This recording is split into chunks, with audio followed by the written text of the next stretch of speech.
Pendant qu'il était en fuite, vous savez, dans la vie, il y a toujours certains moments où vous pouvez vivre.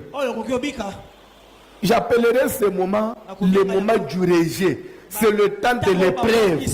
C'est le temps où Dieu des fois garde le silence. Et tu peux penser qu'il t'a abandonné. Mais peut-être c'est le moment de l'épreuve. Il y a des moments où Dieu peut te laisser comme ça. Pas seulement qu'il a envie de te punir. Non, mais il voudrait découvrir. Même autour de toi, qui est le vrai ami qui t'aime. Parce qu'un vrai ami, il ne vous aimera pas que pendant les moments où vous êtes fort. Il doit aussi vous aimer même dans votre faiblesse. Mais il y a des gens qui vous aiment quand vous avez l'argent. Lorsque tu as du travail, il est avec toi. Lorsque vous avez le pouvoir, il est avec toi. Moindre pépin, une suspension au travail, une suspension même dans l'œuvre de Dieu, il te quitte. Ce n'est pas un vrai ami. Des fois, Dieu permet certaines périodes pour que nous sachions avec qui vivre.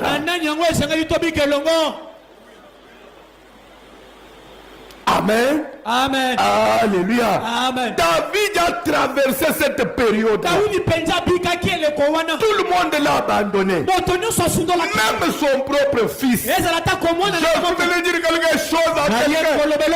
Si Dieu vous abandonne, bien aimé dans le Seigneur, il peut vous abandonner pour un temps. Il est écrit, Dieu n'abandonne pas toujours.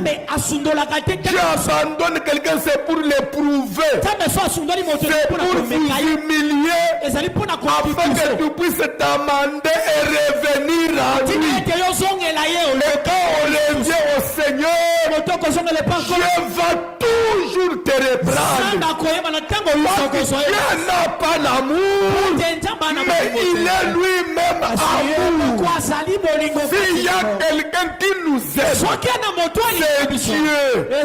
Il nous aime plus que nos parents. Il nous aime plus que tout le monde.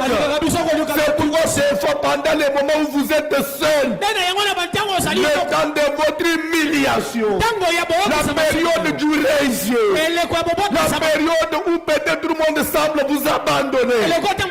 Pendant ce temps-là, sachez que Dieu, il est avec vous. Mais peut-être il garde silence.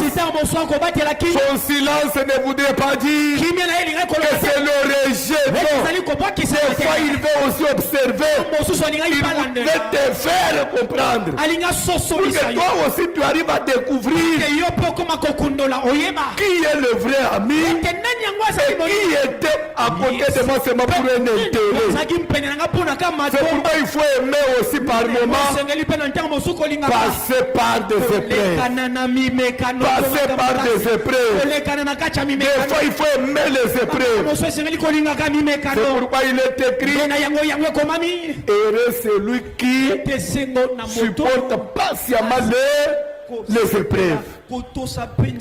L'épreuve ne voudrait pas dire l'abandon total. Le fait de perdre le travail ne voudrait pas dire que Dieu vous a abandonné.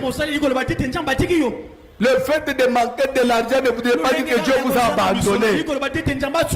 Le fait que vous traversez une période de problèmes, les pommes vous accablent de tous côtés, ne pensez pas que Dieu vous a abandonné. Et d'ailleurs, après une longue période d'épreuve, ce qui vient après, c'est l'élévation.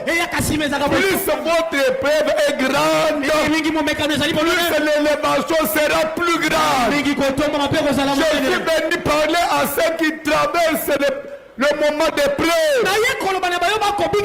Réjouissez-vous. Parce qu'après l'épreuve, c'est l'élévation qui va s'ensuivre. Est-ce que tu peux acclamer pour l'élévation qui arrive? Il y a une élévation qui arrive. Il y a une élévation qui arrive. Je suis en train de prophétiser Après cette période où vous êtes humilié, il y a une élévation qui arrive. Ça sera que sur les liens de votre humiliation que le Seigneur va vous élever. Dieu ne va pas vous élever ailleurs. Il va commencer à vous élever seulement là où tu as connu l'humiliation. C'est là que commencera ton élévation. Et c'est pourquoi, écoutez-moi, lorsque vous êtes éprouvé, vous êtes humilié, ne quittez pas ton poste. Ne changez pas d'adresse. Restez là.